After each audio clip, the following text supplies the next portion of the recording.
Today, as I make this video, it was a really crazy day for the stock market.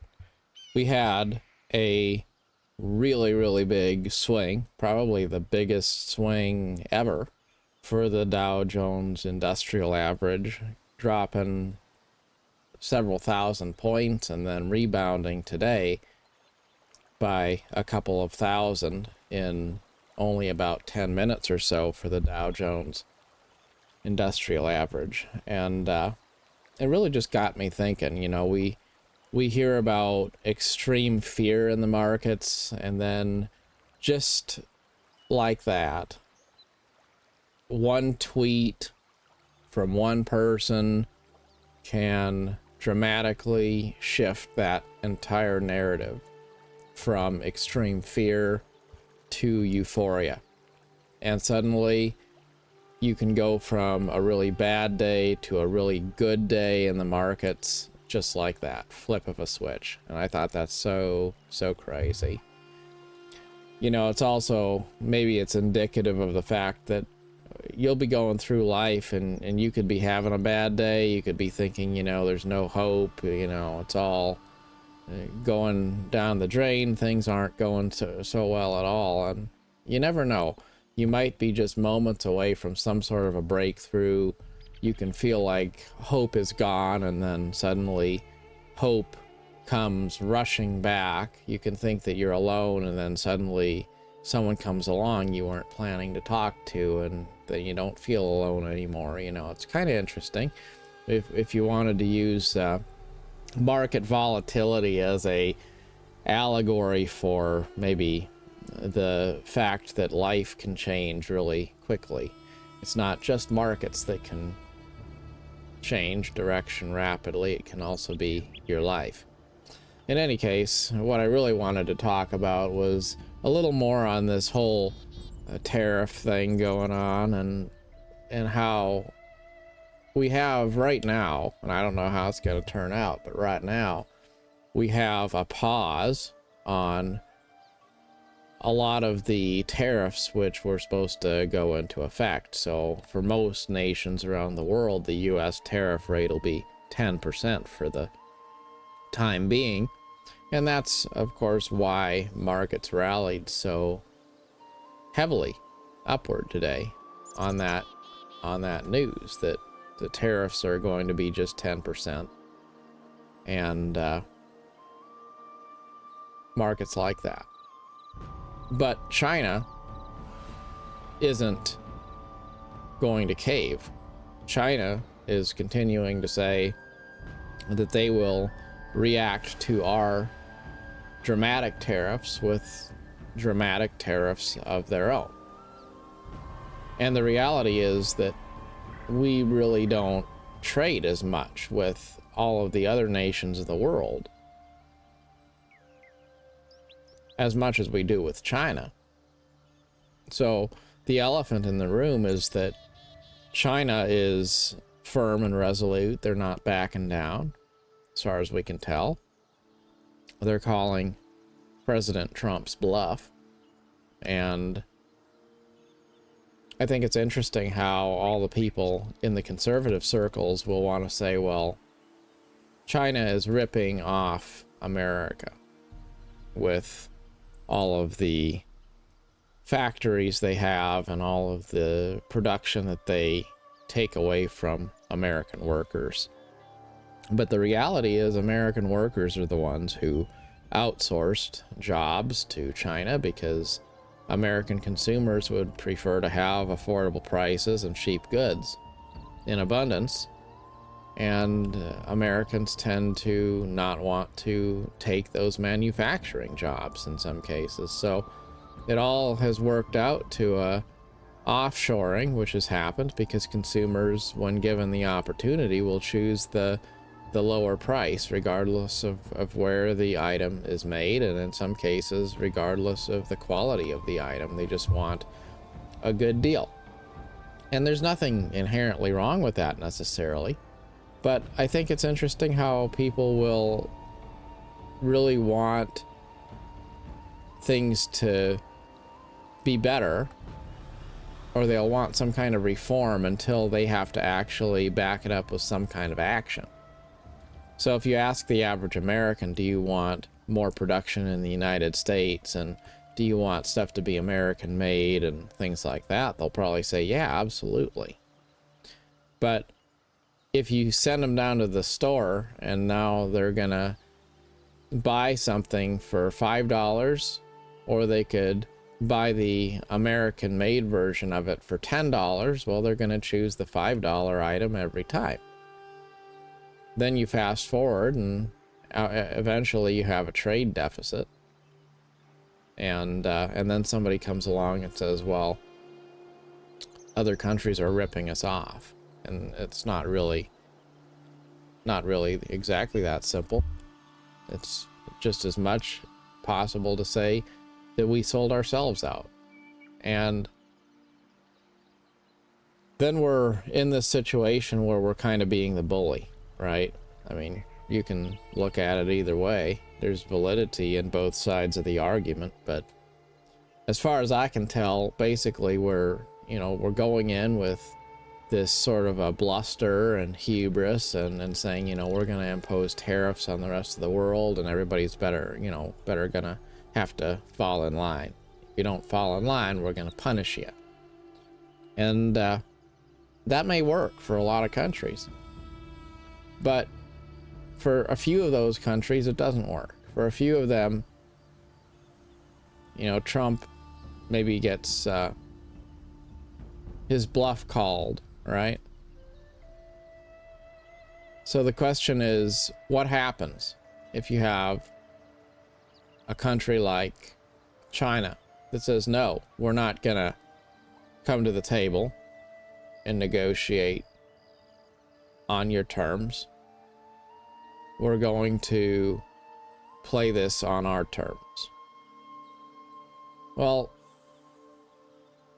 at some point you reach a point of no return, right? Because it's just been escalating threats and escalating tit for tats, and then you get to a point where nobody's willing to sacrifice their pride by backing down.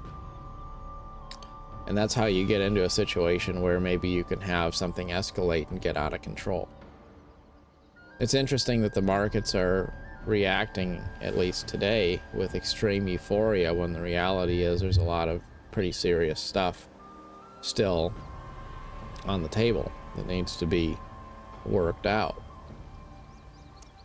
And I also think it's worth noting that when you have extreme volatility, that's not a good thing. Even if it's positive volatility and the markets are rallying up really high, if it's irrational and it's extremely erratic, that's a sign of trouble, because in good times you have some form of relative stability, and right now we don't really seem to have any kind of stability at all. It's just very hard to know what to expect as a trader, or even just as a normal citizen looking at the economy and wondering, what's the future going to hold. But going back to that notion of, what happens when we threaten other people, because it's not just nations that do it, it's anybody in a toxic relationship who could probably attest to what it's like to be bullied or threatened by someone who wants to, expect you to acquiesce to their demands, and they kind of say, well, you have to come to the table, you have to do what I want you to do, because you don't have anywhere else to go, you're not going to find it better with anyone else. So what happens though when someone calls your bluff? What happens when the dialogue ends and people just sort of withdraw into themselves and give up because it just doesn't seem like there's any way to get ahead, there's no way to win? Then that's when the relationship is lost, because you can back away from the cliff to a point, but you can't get the trust back, you can't get the credibility back after you've burned a bridge. And if you tell a few lies and then You want to have the reputation of being a truth teller. Well, you can't really have that reputation because everyone knows about the lies that you have told. So it doesn't matter if you change. At a certain point, it doesn't matter because you've already established that you cry wolf and you bluff and you are always trying to get ahead with some sort of a scheme. And then people stop listening. People stop paying attention. And maybe people just assume that whatever you're saying is not true, so they don't take it at face value anymore. Even if you do tell the truth, people don't really take it as the truth because so often you've told a lie. Or maybe people just lose trust. They lose trust, and then they don't want to negotiate anymore. And they're just looking for a way out instead of thinking about how they can fix things and make them right. They just want to abandon the relationship and move on. Those are the kinds of places where you don't want to go. You don't want to go there as a country. You don't want to go there as a individual. Whenever we give up on dialogue and we start focusing instead on putting up walls, that's kind of the beginning of the end at that point. I think it looks a lot like we could be facing that sort of a crossroads moment as a country. Because regardless of whether you think that the things going on in the economy are good or bad, what we all probably can agree on is we don't really know what to expect. So nothing is a surprise anymore. The market could go up 2,000 points tomorrow. It could go down. I don't know. Right? We just don't really know what to expect anymore. And when people don't know what to expect, then they stop counting on other people. They stop trusting in what they're told. And they just go into a silo of their own and have that attitude of, I'm not going to talk to anybody. I'm not going to believe anything I hear or see. I'm just going to kind of stay to myself and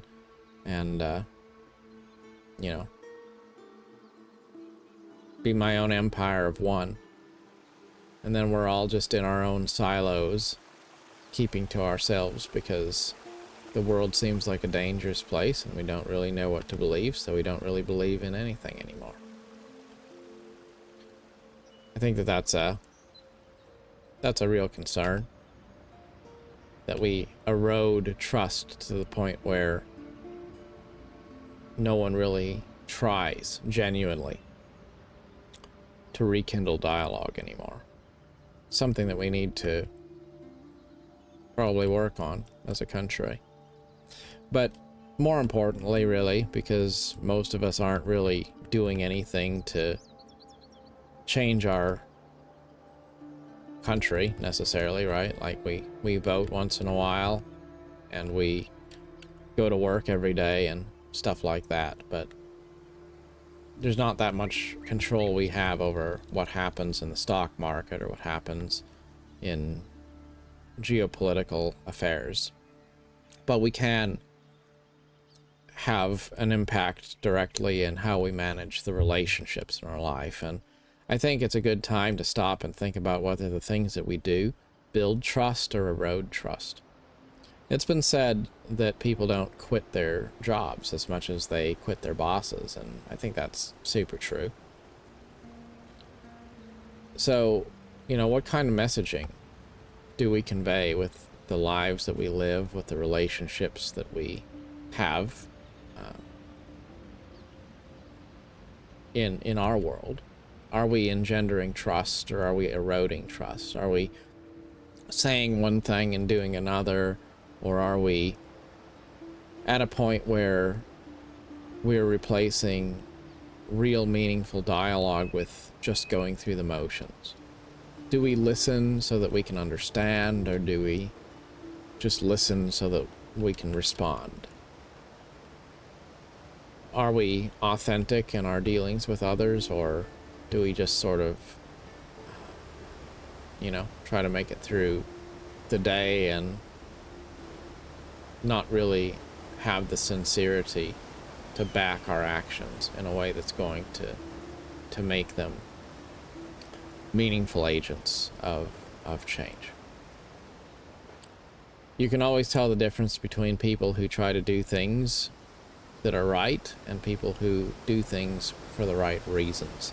Even if they do similar things, they tend to produce different results. It always matters that you care genuinely and you deal authentically with others. Always tell the truth. Don't try to deceive people so that you can get a better deal. Don't tell lies or do things just because you want attention. Because if you do those things, and eventually people will sort of disappear and you'll be left alone. Isolation is never the solution to problems that we have in our relationships. In any case, wherever you find yourself, as always, good luck on your adventure. Till next time, thanks for watching.